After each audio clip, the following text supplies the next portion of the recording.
Haditha Dam. Yeah, that was the biggest battle of the Iraqi war. Was that darn dam. Can you paint that picture of that whole operation? I'd really like to hear this story. Yeah. So the mission was 375s. They did an airfield seizure into H1, which was west of Haditha Dam. Haditha Dam was the most strategic target in that country, even in that part of the world. And it was a hydroelectric dam, and it's where the Euphrates started. Yeah, I think the Euphrates and the Tigris. Anyway, but this dam is almost 5 miles across it. Oh, the wow. structure. That's how big this thing was.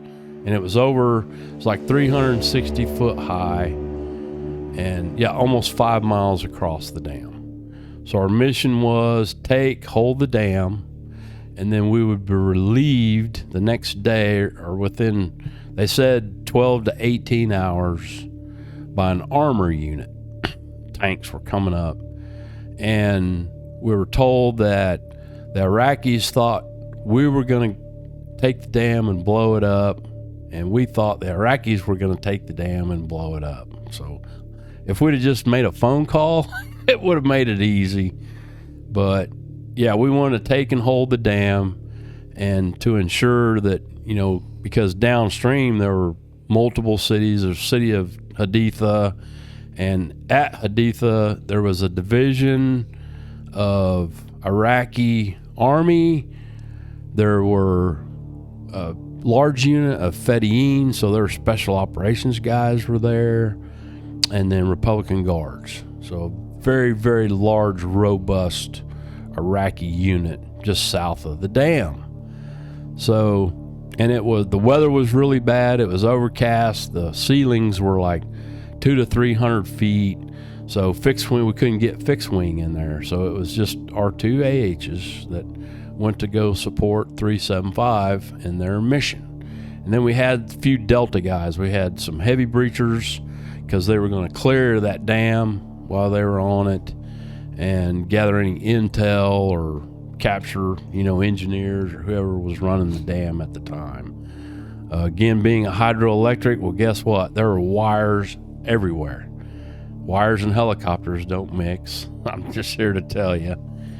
And so the initial assault, Rangers drove in, light contact. We had them set us a clandestine FARP out about 5 kilometers northwest of the dam. We had 4 loads there. Okay, we had gas, rockets, and bullets. So they had dropped that, and then they got on the dam. We infilled after the airborne operation and got an update brief, loaded up, took off. Started to take off. I knew the fire support NCO, Mo, and I could hear him on the radio. So where are the AH, or where's the varmint element? Where's the varmint element? We're the AHs. That was our call sign. And he was in a blocking position on the west side of the dam. I think there were 5 Rangers in that blocking position. And then across it on the east side of the dam, there was another blocking position on the very edge of it. And then the majority of the company was right there on the dam. And then the Delta guys, they had a couple snipers with them. And then the heavy breachers in case they needed to breach any place in that dam. So I hear this radio call, and I hear gunfire. I hear another radio call, more intense gunfire in the background. Every time I knew Mo very well. We'd worked together for years. Mo was with the Rangers, or yeah, he was 375. He was a senior fire support dude for this mission, and then he kept asking, where are the AHs? Where are the AHs? More intense gunfire, more intense. So we take off, and I try to call him. We're about a 17-minute flight from the dam, and I couldn't reach him, man. I tried him on the fires net. I tried him on FD. I tried him on every freaking radio, dude, and I was getting so frustrated. And guy was flying with, I mean, he was pulling the guts out of our helicopter to get there. And I told him, I said, hey, man, it's getting bad there fast. He goes, I know, dude. I've got that radio pulled up.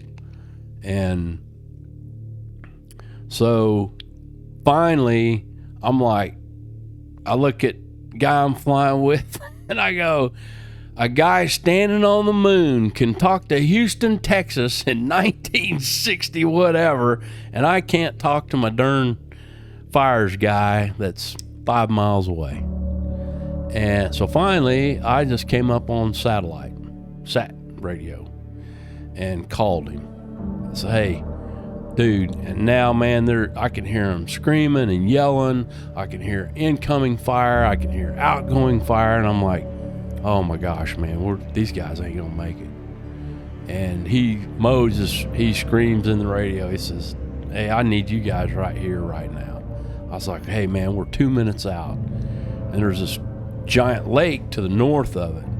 So we're down low, hauling ass, and we got an MH with us too. We kept an MH Little Bird with a FLIR, and also thinking that, something happens, they can pick us up or recover us or whatever the case. And they can protect our 6 o'clock while we're working over wherever. But we didn't have a good, idea of what the enemy situation was. And the last we heard, it was light.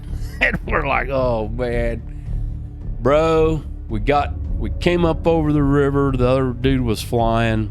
I'm on the radios talking to Mo, and we bump up over the dam, and I swear to God, man, it looks like a summer night in West Texas. Fire, just tracers everywhere, bro. And I'm like, and I look at the other guy. We just start laughing, and we both at the same time we go, we're man. We bump up. We knew where Mo was, and we push over, and a company-sized element was attacking his position. So 100 and some guys, and we shoot 12 meters in front of Friendlies. That's how close the bad guys. That's how close the enemy was. Yes, sir. -2, we break, shoot minigun only. Told them, hey, we're going to be danger close. Roger that. But they have full faith and confidence in our abilities. -2 goes in, he shoots, and pretty much we destroy that element that's attacking that west blocking position. We break off. I take the controls. Ranger on the east side. Varmint 401, this is, Bravo 6-2 fire mission over. We're like, oh, dude. And I mean, it looked like ants down there. It was just unbelievable. I can't explain it. And so haul ass over there, and he's just, standard call for fire. I let him finish, and I go, hey, brother, I got you. I got your position. Just mark the target. He was like, oh, okay. It's that sigh of relief. And he marks the target. We engage another 50, 60 dudes attacking their blocking position. I mean, they were just running everywhere. And it was just engagement. We go Winchester. We run out of ammo, and probably the first 2 or 3 minutes, we're on station. So we haul ass to the FARP. That's 17 minutes away? No. This is the Clandestine FARP. That's like 4 or 5 clicks to the north and west that they had dropped for us. And so we haul ass up there, land, we get out, load, jump back in. Oh, so it's literally clandestine. They just drop the ammo, so you guys arm your own. That's it. We get out and we arm our own, we dump our own gas, and we're ready to go. So we get in, we go back again, man, just fire mission after fire mission after fire mission after fire mission. Go back. We exhausted all the ammo out of that FARP, so that's 4. We had a load with us, so that's 5 loads we've already shot. You landed back there 4 times? Yep. Oh wow. Sure did. So now we're out of ammo, and the fight is raging. Okay, and so I get on the radio. I'm like, is there anybody out there that can bring us some ammo? Anybody? Is there a Chinook, a Black Hawk, another Little Bird? everybody was busy, dude. I mean, the war was raging.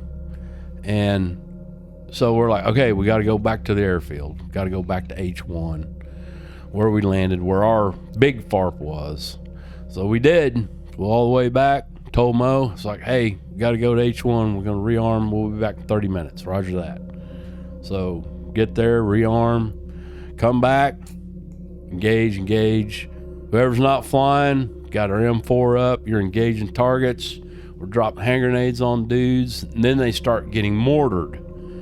So I'm like, we're kind of in a holding pattern. We go into holding north of the dam over the lake. We still got Tony Ely, my ranger buddy.